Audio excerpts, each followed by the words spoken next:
Boa noite a todos. É uma grande alegria recebê-los aqui na nossa Casa Espírita na noite de hoje. Antes de nós começarmos, nós temos alguns recadinhos que a Casa pediu para transmitir para vocês. Um é do curso básico de Espiritismo, que está acontecendo às quartas-feiras, às 20h30, aqui nesse espaço. Então, quem não fez ainda, está convidado a vir. É um curso totalmente gratuito, é muito interessante porque conta a história do Espiritismo, como começou, os objetivos, e também já vai preparando as pessoas para a Escola de Aprendizes, que é uma escola cujo objetivo é evangelizar, né, é o autoconhecimento, é a evolução do ser espiritual. Então, estão todos convidados. E o outro recado é com relação à evangelização infantil. Nós temos aqui na casa uma evangelização infantil que funciona aos sábados, às 9 horas. Então, as crianças devem vir com seus pais ou responsáveis, e ao mesmo tempo que elas têm aulas e elas são separadas por faixa etária, os pais também participam de uma reunião, uma palestra.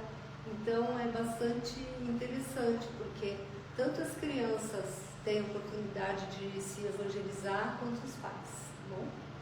Então também quem tem criança na família, ou mesmo assim, sabe, o vizinho tem e tal, seria interessante, vocês podem convidar para vir também, tá bom? Então agora nós vamos acalmar o nosso coração, a nossa mente, vamos respirar fundo, procurar uma posição confortável nas nossas cadeiras, vamos procurar esquecer as preocupações, os afazeres do dia a dia, vamos nos ligar com o nosso anjo da guarda e com os outros amigos espirituais aqui presentes.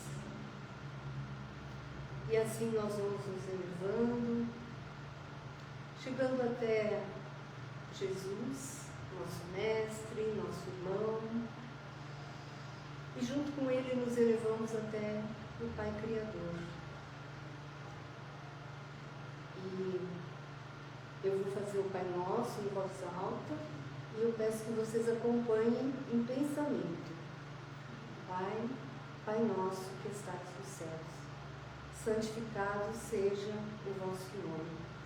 Venha a nós o vosso reino, seja feita, Pai, a vossa vontade aqui na terra, como ela é feita no céu. O pão nosso de cada dia, dai-nos hoje, Senhor. Perdoai as nossas dívidas, assim como nós perdoamos os nossos devedores. E não nos deixeis cair em tentações, mas livrai-nos de todo mal, porque só vosso é o reino, o poder e a glória para todo sempre. Que assim seja, graças a Deus. Bom, a preleção de hoje, o tema é o pensamento como força, responsabilidade pelas nossas criações mentais. E a bibliografia é o Evangelho segundo o Espiritismo, capítulo 8, itens 5 a 7, e o Livro dos Espíritos, perguntas 459 e 461.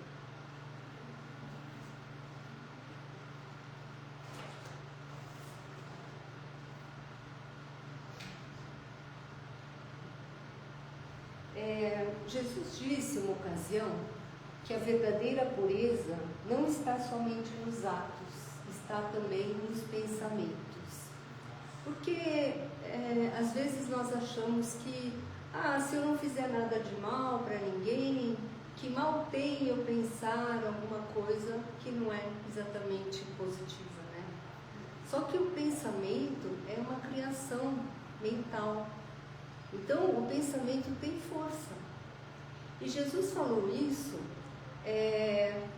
por quê? Porque ele sabia que no pensamento é onde se inicia tudo, né? Então, os puros de coração, eles realmente têm um pensamento puro, também, condizente com a sua pureza de coração. Mas quem é puro de coração? Aí fica uma pergunta, né, bem difícil da gente responder. A gente nomeia Jesus Cristo e pensa em mais alguns, mas nós temos muita dificuldade, né, de ter essa pureza de coração. Então, o pensamento é realmente um reflexo daquilo que vai dentro da gente, né? E uma coisa importante também, que às vezes a gente talvez não saiba, é que nós somos influenciados também pelos espíritos desencarnados que estão por aí. Então, às vezes, a gente tem um pensamento que não é nosso, é alguma coisa que vem assim, né? Por exemplo, você acorda bem, o dia está feliz, está tudo dando certo, de repente bate uma tristeza, sem razão, você não sabe por quê. Ou de repente você responde rispidamente para alguém com raiva. Mas eu estava bem, não estava tendo nada, né? Porém, mesmo que a gente ache que esse pensamento não foi meu, tal, né? A gente tem responsabilidade por ele também. Então isso é uma coisa importante para a gente pensar.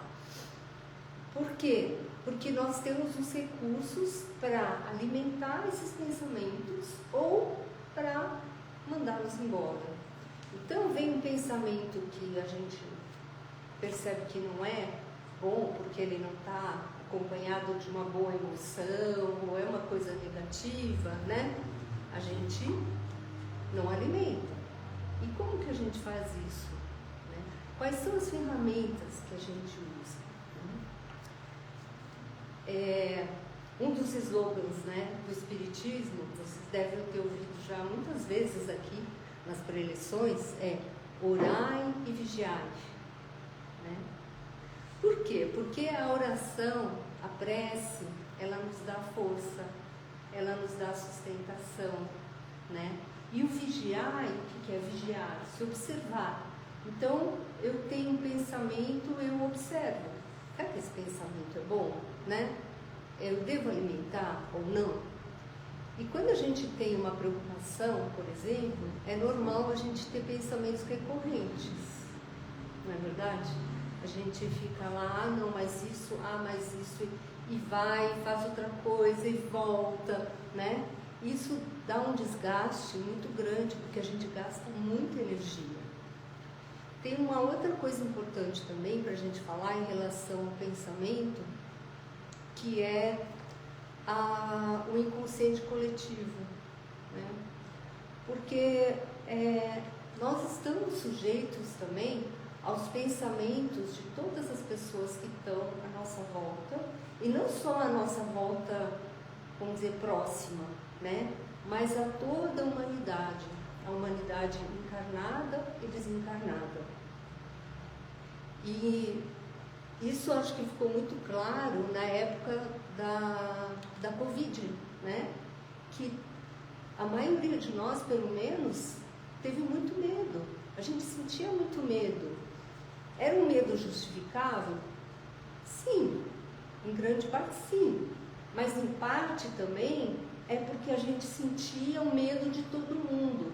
E aí o meu medo, o seu, o dele, vai somando. Quando a gente vê, é como se fosse uma nuvenzinha parada em cima da gente, que nem a gente vê nos desenhos, né?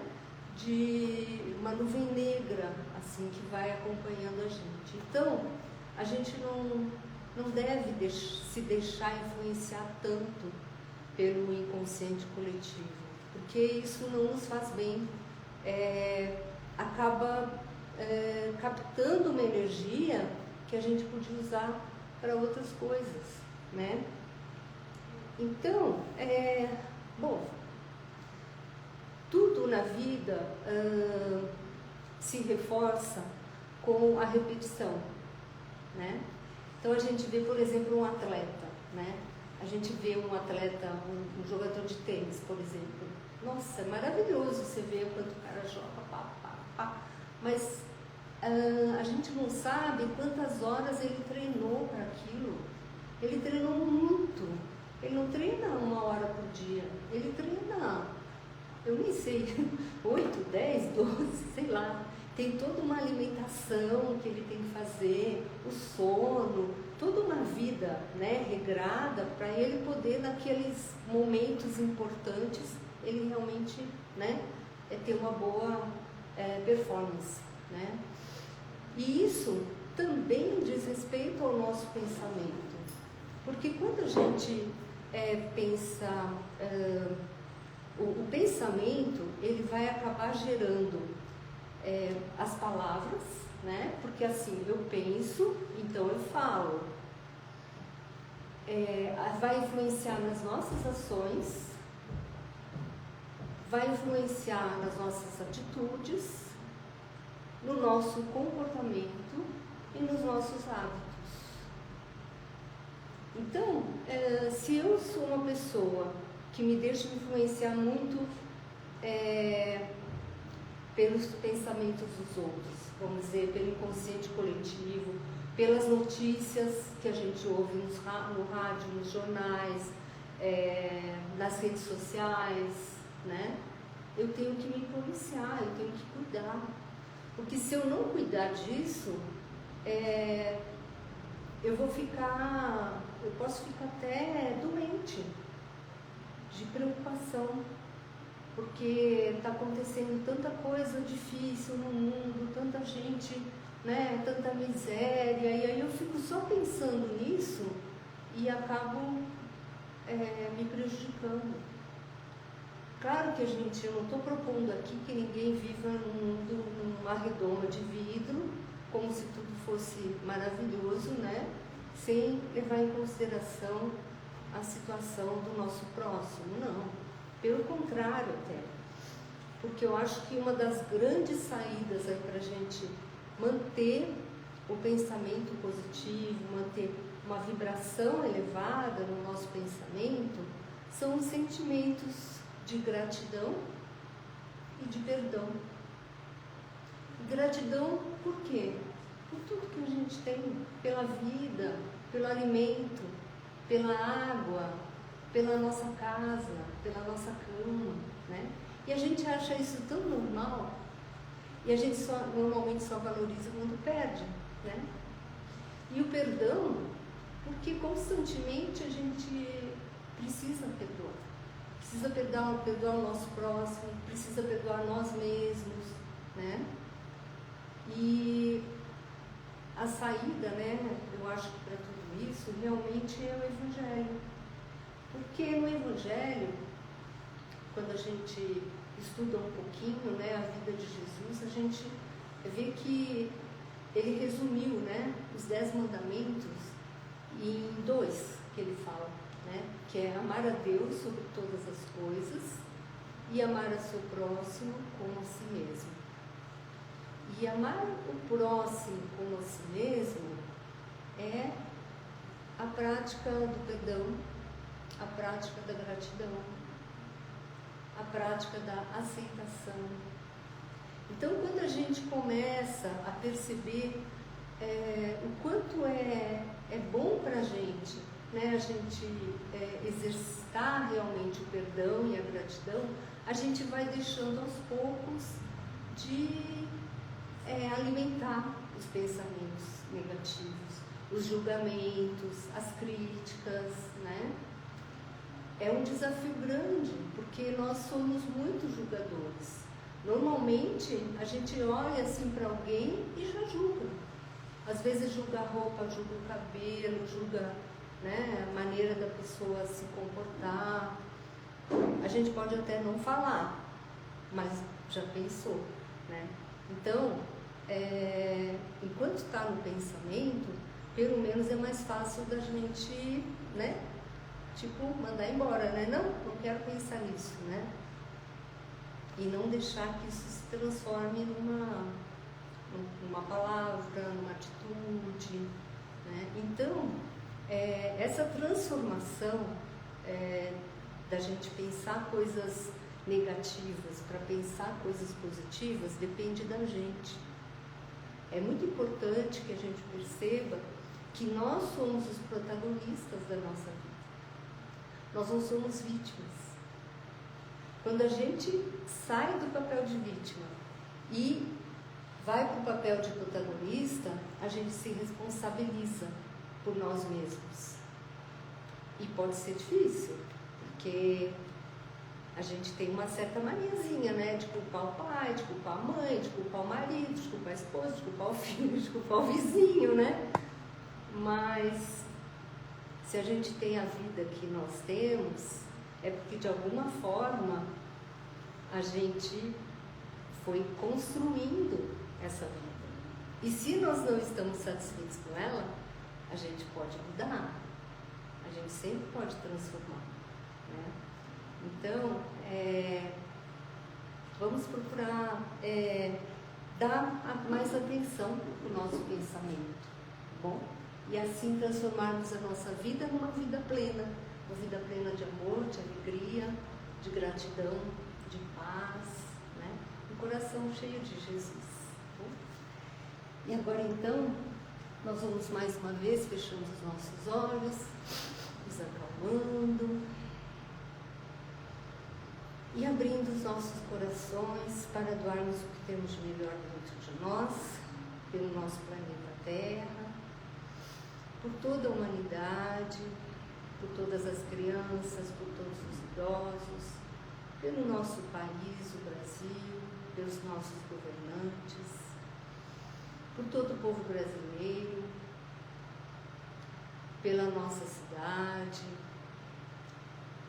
pelo nosso local de trabalho, pelos nossos vizinhos, pelo nosso bairro, pela nossa casa, por essa casa que nos acolhe com tanto amor e carinho, por todos os trabalhadores e pelo nosso lar. Vamos mentalizando a figura de Jesus entrando pela porta da frente, iluminando todos os cômodos e abraçando a todos que lá deixamos. E assim, sentindo que Jesus está também aqui conosco, nos nossos corações, nós nos sentimos mais felizes, mais alegres e agradecidos. E assim, nós pedimos licença para encerrar a preleção dessa noite, dando graças a Deus e graças a Jesus. E agora eu convido vocês a permanecerem sentados, tranquilos, aguardando a vez, né, a sua vez do passe. E lembrando que quando vocês entrarem, né, é importante vocês pensarem em Jesus e saberem que estão recebendo aquele tratamento que vocês necessitam. E esse tratamento, ele continua também durante o nosso sono físico. Então, antes de dormir, também procurem se ligar com os seus mentores, com os seus anjos da guarda, pedindo para receber assistência, tratamento e orientação que vocês